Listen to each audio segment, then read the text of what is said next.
Hello friends, ಇವತ್ತಿನ ವಿಡಿಯೋದಲ್ಲಿ ನಾವು ರೈಲ್ವೆ ಇಲಾಖೆಯಲ್ಲಿ ಏನು ಎಕ್ಸಾಮ್ ಕಾಲ್ ಆಗಿತ್ತಲ್ವಾ 2019 ಜನವರಿ 1ಕ್ಕೆ ಕಾಲ್ ಆಗಿತ್ತಲ್ಲ, ಆ ಎಕ್ಸಾಮಿನ ಹಾಲ್ ಟಿಕೆಟ್ ಬಗ್ಗೆ ತಿಳ್ಕೊಳ್ಳೋಣ. ಯಾಕೆ ಅಂದರೆ ಈಗಾಗಲೇ ಎಕ್ಸಾಮ್ ಯಾವಾಗ ನಡೆಯೋದು ಅಂತ ಡಿಕ್ಲೇರ್ ಆಗಿದೆ. ಹಾಗಾಗಿ ಹಾಲ್ ಟಿಕೆಟನ್ನು ಕೂಡ ಇಶ್ಯೂ ಮಾಡ್ತಿದ್ದಾರೆ. ಸ್ನೇಹಿತರೆ, ಹಾಲ್ ಟಿಕೆಟನ್ನು ಡೌನ್ಲೋಡ್ ಮಾಡೋದಕ್ಕೂ ಮುಂಚೆ ನಮಗೆ ರೈಲ್ವೆ ಇಲಾಖೆಯಲ್ಲಿ ಒಂದು ಲಿಂಕ್ ಬರುತ್ತೆ. ಆ ಲಿಂಕಲ್ಲಿ ಏನಿರುತ್ತೆ ಅಂದರೆ ನಮಗೆ ಎಕ್ಸಾಮ್ ಯಾವ ಸಿಟಿಯಲ್ಲಿ ನಡೆಯುತ್ತೆ, ಯಾವತ್ತು ನಡೆಯುತ್ತೆ ಅನ್ನೋ ಡೀಟೇಲ್ಸ್ ಇರುತ್ತೆ. ಅಲ್ಲಿ ನಾವು ಸಿಟಿ ಇಂಟಿಮೇಷನನ್ನು ಫಸ್ಟು ತೊಗೋಬೇಕಾಗುತ್ತೆ. ಅದನ್ನು ಯಾವ ರೀತಿ ತಗೊಳ್ಳೋದು ಅನ್ನೋದನ್ನು ನೋಡೋಣ. ಈಗ ನೀವು ನೋಡ್ತಿರೋ ಹಾಗೆ ಈ ನೋಟಿಫಿಕೇಷನ್ ಏನಿದೆ, ಎಕ್ಸಾಮ್ ಡೇಟ್ಗಳು ಯಾವತ್ತಿದೆ ಅಂದರೆ 28/12/2020 ಅಂದರೆ ಇದೇ ತಿಂಗಳು 28ಕ್ಕೆ, ಮತ್ತು ಎಲ್ಲಿ ತನಕ ನಡೆಯುತ್ತೆ ಅಂದರೆ ಮುಂದಿನ ತಿಂಗಳು 2021 ಜನವರಿ 13 ತನಕ ಎಕ್ಸಾಮ್ಗಳು ನಡೆಯುತ್ತೆ.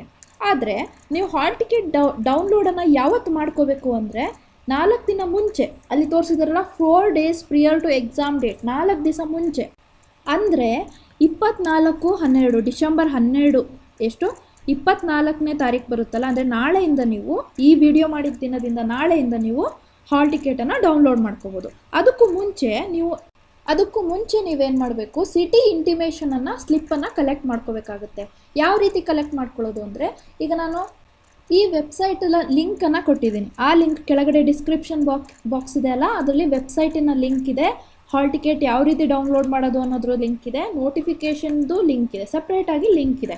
ಅಲ್ಲಿ ನೀವೇನು ಮಾಡಬೇಕು, ವೆಬ್ಸೈಟಿಗೆ ಹೋಗಿಬಿಟ್ಟು ಅಲ್ಲಿ ಕಾಣಿಸ್ತಿದೆ ಅಲ್ವಾ CEN 1/19 2019 ಓಕೆ, 19 ಅಪ್ಲೈ ಮಾಡಿರೋರು ಮಾತ್ರ ಏನು ಮಾಡಬೇಕು, ಅಲ್ಲಿ download exam city intimation link ಅಂತ ತೋರಿಸ್ತಿದೆ ಅಲ್ವಾ, ಅಲ್ಲಿಗೆ ಹೋಗಿ ಕ್ಲಿಕ್ ಮಾಡಬೇಕು. ಆವಾಗ ನಿಮಗೆ ನಿಮ್ಮ ಸಿಟಿ ಇಂಟಿಮೇಷನ್ ಲಿಂಕನ್ನು ಡೌನ್ಲೋಡ್ ಮಾಡುವಂಥ ಲಾಗಿನ್ ಪೇಜ್ ಓಪನ್ ಆಗುತ್ತೆ. ಅದು ನಿಮಗೆ ಆ ಲಾಗಿನ್ ಪೇಜ್ ಈ ರೀತಿ ಕಾಣಿಸುತ್ತೆ. ನೋಡ್ತಿದ್ದೀರಲ್ಲ ಸ್ನೇಹಿತರೆ, ನಿಮ್ಮ ಲಾಗಿನ್ ಪೇಜ್ ಈ ಥರ ಕಾಣುತ್ತೆ. ಇದರಲ್ಲಿ ನಿಮ್ಮ registration number, exam registration number ಏನಿರುತ್ತೆ ಅದು ಮತ್ತು ಡೇಟ್ ಆಫ್ ಬರ್ತನ್ನು ಹಾಕಬೇಕಾಗತ್ತೆ.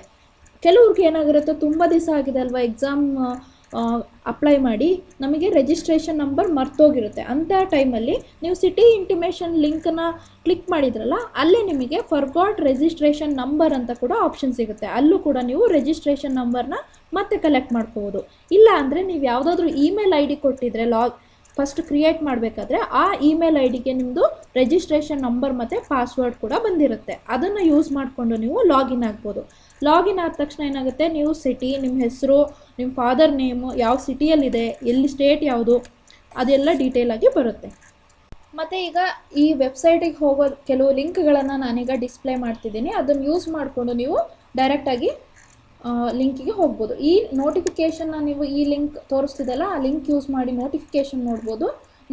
ಮತ್ತು RRB ಬೆಂಗಳೂರು ವೆಬ್ಸೈಟ್ ಅಡ್ರೆಸ್ ಏನು ಕೊಟ್ಟಿದ್ದೀನಿ, ಇಲ್ಲಿ ನೀವು ಅಪ್ಲೈ ಮಾಡ್ಬೋದು, ಅಂದರೆ ಕಲೆಕ್ಟ್ ಮಾಡ್ಕೋಬೋದು.